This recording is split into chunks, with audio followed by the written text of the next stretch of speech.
कुमार विधानसभा में बात करें तो मनोरंजन सिंह धूमल जो हैं दिन रात एक करके मेहनत कर रहे थे और टिकट में लोजपा को सीट चला गया। इसको लेकर बहुत कोई कन्फ्यूजन नहीं है। मनोरंजन सिंह के सीट पर कोई कन्फ्यूजन नहीं है जहाँ तक हमें जानकारी है, और एनडीए के कोई सीट पर कन्फ्यूजन नहीं है। मनोरंजन सिंह को टिकट मिल रहा है इस बार?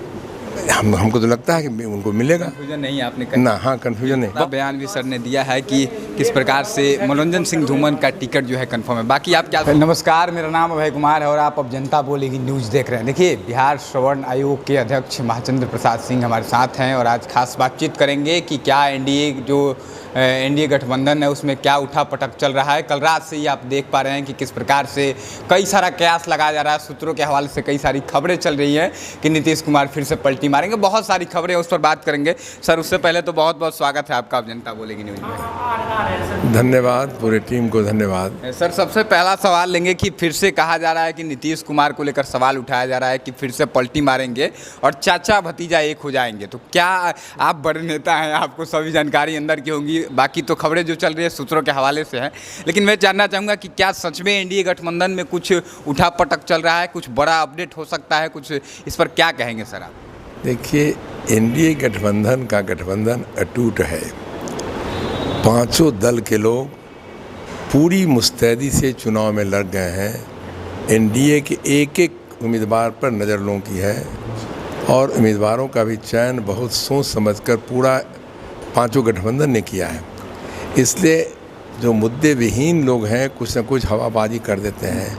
क्योंकि देखिए, लोकतंत्र हमारा काफ़ी मजबूत है, देश का स्वच्छ है, जिसका नेतृत्व कर रहे हैं, एनडीए का नेतृत्व देश में कर रहे हैं इस देश का प्रधानमंत्री माननीय नरेंद्र मोदी जी।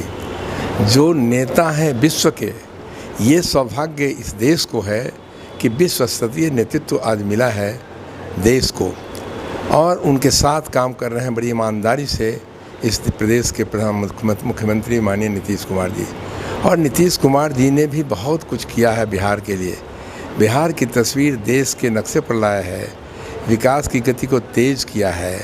हाल फिलहाल में देखे होंगे आप कि कोई परिवार ऐसा नहीं है, गरीब परिवार, दुखित परिवार, जहाँ तक कि नीतीश कुमार जी का कहीं न कहीं कोई योजना का लाभ नहीं मिल रहा है। इसलिए बहुत मैच्योर्ड जनता है, जनता काम के लिए वोट देती है। एनडीए ने मिलकर काम किया है, इसलिए मैं समझता हूँ कि इस बार का चुनाव ऐतिहासिक होगा। और एनडीए का नेता माननीय नीतीश कुमार ने 225 टारगेट दिया है हम लोगों को, उसी कड़ी में हम सब लगे हुए हैं। 225 इस बार पार होगा। आज सर जिस प्रकार से नॉमिनेशन भी हो गया, महाराजगंज में एनडीए के प्रत्याशी हेमनारायण शाह जी घोषित हुए हैं, टिकट मिल गया, नॉमिनेशन हो गया, आप पहुंचे हुए हैं उसमें। सबसे बड़ा सवाल सर है कि आज 14 तारीख हो गया, 17 तारीख तक नॉमिनेशन का डेट है, इतना कम समय बचा है, आखिर इतना सर लेट क्यों हो रहा है नॉमिनेशन में और टिकट? नॉमिनेशन में कोई लेट नहीं हो रहा है। जो उम्मीदवार होता है, खास के भारतीय जनता पार्टी जो सनातन धर्म का 100% फॉलो करता है, उसको कई तरह की बातें होती है। पंडित जी से विचार करना, यात्रा देखना, तो आगे पीछे होता है।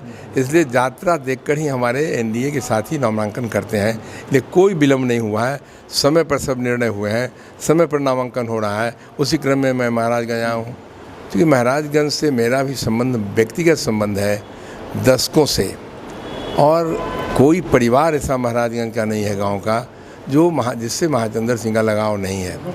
उस कड़ी में एनडीए ने कहा है, हमारा नेता ने कहा, हमारे फिर गए थे हमारे हेमनारायण शाह जी, अच्छे परिवार से आते हैं, पढ़े लिखे परिवार हैं, उनके घर में दर्जनों डॉक्टर है, इंजीनियर है, और उन्होंने 5 साल सेवा किया है, कहीं शिकायत उनकी नहीं है, ईमानदारी से सेवा किया है। अब निश्चित रूप से मैं समझता हूँ महाराजगंज का उनसे ही जो बचे हुए काम को पूरा करने का उनका क्रम होगा, क्योंकि महाराजगंज धोखा खा चुका है। एक बार कहाँ से आया, कौन आया, महागठबंधन का कोई उम्मीदवार आया, जीत कर चला गया, ये बात समझ में नहीं आई और लोग बड़ा अफसोस जाहिर कर रहे हैं कि गलती हुआ। इसलिए और उत्साहित ढंग से इस बार मतदान करेंगे। सवाल सर और लेंगे कि तेजस्वी यादव ने एक बयान दिया है, कुछ दिन पहले प्रेस कॉन्फ्रेंस किया, उसमें उन्होंने कह दिया कि अब बिहार के हर एक घर में सरकारी नौकरी में बांटने का काम करूंगा। चुनाव जीतने के 20 दिन बाद से यह कार्यक्रम चालू हो जाएगा। इस पर आप सर क्या सोचते हैं, जिस प्रकार से बयान? राज्य को लालू परिवार से भरोसा 100% उठ गया है। अलूल जलूल बात करते रहते हैं वो लोग, उसका कोई मतलब हम लोग नोटिस भी नहीं लेते हैं।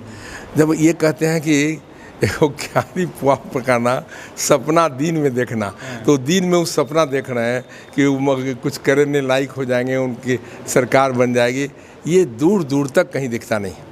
सर एक आखिरी सवाल कि टिकट बंटवारे को लेकर कई सारे लोग आरोप लगा रहे हैं कि इसमें धांधली किया गया। कहा जा रहा है कि टिकट बंटवारे में बहुत ऐसे कैंडिडेट हैं जिन लोगों ने ज़मीनी स्तर पे मेहनत कर रहे हैं। जैसे एकमा विधानसभा में बात करें तो मनोरंजन सिंह धूमल जो हैं दिन रात एक करके मेहनत कर रहे थे और टिकट में लोजपा को सीट चला गया। इसको लेकर बहुत कोई कन्फ्यूजन नहीं है, मनोरंजन सिंह की सीट पर कोई कन्फ्यूजन नहीं है जहाँ तक हमें जानकारी है, और एनडीए के कोई सीट पर कन्फ्यूजन नहीं है। मनोरंजन सिंह को टिकट मिल रहा है इस बार?